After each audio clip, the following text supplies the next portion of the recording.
কিছু কিছু মানুষ এমনও হয় বলো, সত্যি কারো ভালো দেখলে হয়তো কেউ সহ্যই করতে পারে না। আর এরম দৃষ্টান্ত আমরা প্রায় দেখেই থাকি।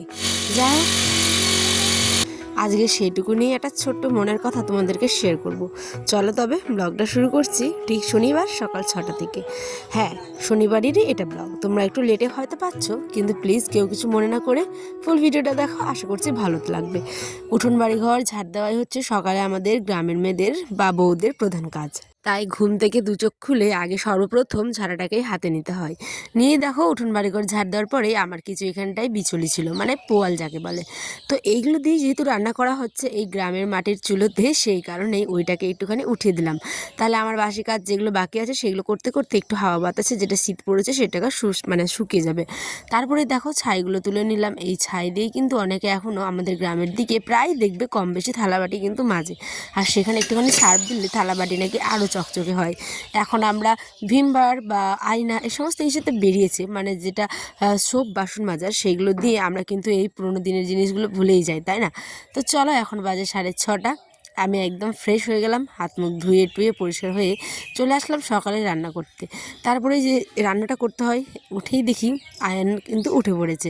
ওকে একটুখানি খালি পেটে জল খাওয়ানোর চেষ্টা করি, তারপরে দিলাম কলা। এখন বাজে 9টা, আমার রান্নাবান্না প্রায় কমপ্লিট।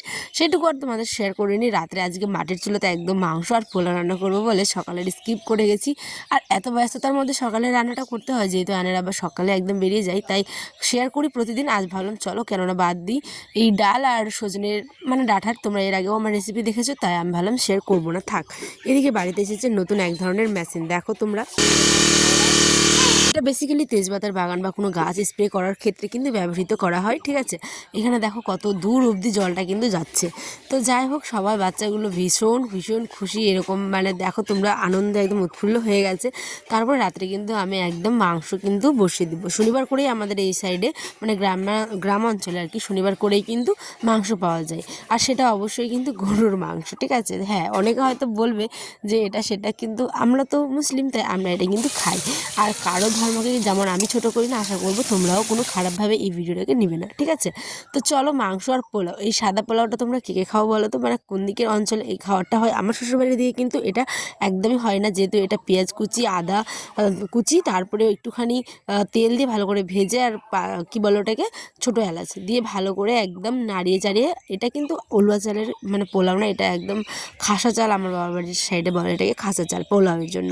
তো দেখো এরমভাবে কিন্তু লবণ পোলাও তৈরি হয়ে যায়। তোমরা কারা কারা এই সাদা পোলাও খাও অবশ্যই আমার কমেন্টে জানিও। আর এইদিকে দেখো আমি বসিয়ে দিয়েছি মাংস। এই মাংস কষাতে কষাতেই যখন মানে মনে পড়ে, আমি যখন বিয়ে যখন আমার হয়নি তখন মায়ের কাছে যেতাম, কষা মাংস কিন্তু অবশ্যই খেতাম, এখনও খাই। আমার নিজের সংসার, আমাকে বাধা দেওয়ারও কেউ না, কিন্তু আমি খাই না। আর তখন এতটাই ভালো লাগতো যে চেয়ে চেয়ে খেতাম। এই হচ্ছে ব্যাপার।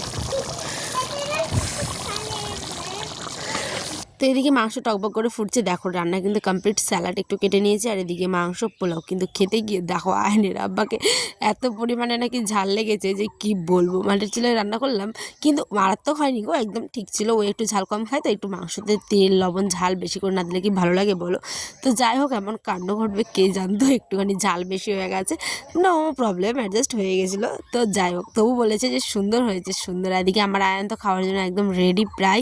চলো তবে আমরাও খেয়ে নিই, ওকে তো ভীষণই তোমাদেরকে বলেছে সুন্দর হয়েছে, সত্যি সুন্দর হয়েছিল। একটুখানি ঝাল বেশি হয়েছে, কিন্তু ওর মানে খারাপ লাগেনি, ভাতের সাথে একদম ঠিক ছিল। ও সত্যি বলছে ভালো হয়েছে। কিন্তু আমি যেটুকু রান্না করে দিই সোনামুখ করে সেটাই খেয়ে নেই, বটটা আমার ভালোই। তো যাই হোক চলো, এই যে এদিকে ওই খাওয়া দাওয়া করছে, গোটা রসুন মাংস আলু দিয়ে পোলাও। আর এইদিকে এবার আমি ট্রাই করবো, আয়নকে খাওয়ানোর ডান।